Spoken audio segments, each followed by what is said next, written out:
Welcome back, everyone. Well, I know it's been a while since I posted anything, and I mean, that's just the way life is sometimes. But first off, I want to thank everybody that has subscribed to my channel. I really appreciate it. If you haven't, go ahead and hit that subscribe down there in the bottom. So to sort of go back on my last video, I pulled that snow plow out of the woods that was made for a older Model B John Deere, and I was going to straighten it up and make it work on my tractor. So I did start straightening it, and I went to go get the pieces to make the support ribs, and it was going to be like $120 just for the material to do that. And then I was just sort of thinking, I was like, you know, that's just a lot of money to spend on that. So I got to looking on Facebook Marketplace here where I'm at, and I happened to run across a snow plow. It's a 7'6" plow. It has the cylinders on it for angling the blade, and I think I got a pretty good deal in it. So I'm gonna show you guys what I've gotten started, and then whenever I get the whole bracket made up, and then I'll start the whole video again, showing you guys everything that I've done and go back over it all. So the one from the woods, I'm gonna just use it for parts later on, you know, cut it up or whatever. I think I'm gonna be better off with this other one. So let's go take a look at this other one.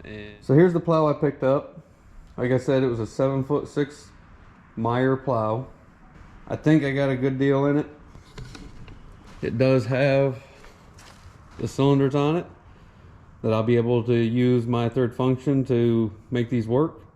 I will pull the cylinders off and make sure that the fluid is clean in there, because I do not want to have any cross-contamination of the fluid in this versus the tractor. And the cutting edge is worn, but it looks like I can flip it over. So it is missing the little shoes, but I figured that cost there is going to be, you know, minimal.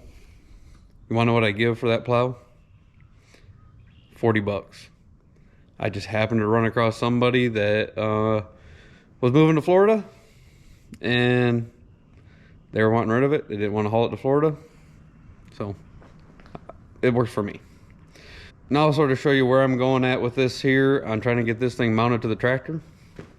So this angle here, I ended up finding it out in the woods. It was a whole frame built for the back of one of the bigger tractors.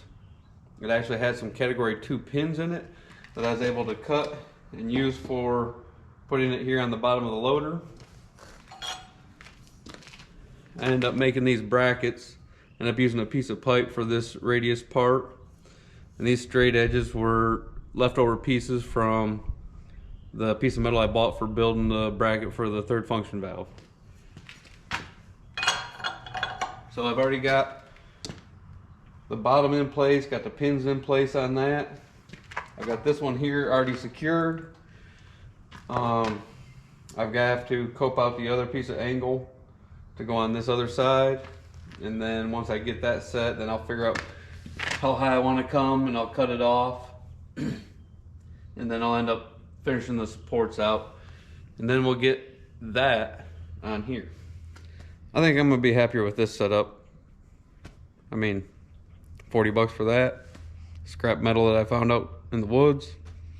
And then, so really my only expense at this point is cutting wheels, grinding discs, and I did have to buy some wire for the MIG welder. And I'm using the MIG welder to just sort of get it all put together, and then I'll probably actually use my stick welder and go back over everything, just because get more penetration than I can with this little 110 MIG.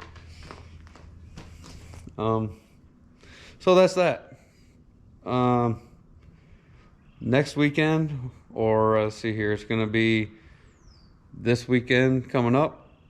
I will not be working on this. I am actually going to be taking my boys to Texas on spring break and taking them on a ram hunt. Just me and the boys, and I think, or I hope that they'll enjoy themselves. So I will do a video on that, going to a different outfitter. The one that I wanted to use was already booked for March, so I couldn't get in there. So it's going to be another little fun adventure, and hopefully that works out good. So I'm going to go ahead and start getting my stuff packed up to go do that. I'm going to get back on this plow. I know I don't have any snow here right now. Let's see here, 2 weekends ago we had like 6 inches of snow still here, and then it all disappeared. So, but if I can get all this done, it'll be ready for next year, and then you know, be a little more prepared. I think this will be better. And who knows, I might try to do some modification on this one here to bypass the springs, and might be able to use it like somewhat like a dozer plow. Not gonna be able to plow as much just because of the, size of the tractor, but still, I mean, we'll just have to see what happens with that. All right, you guys have a good one. Thanks for watching.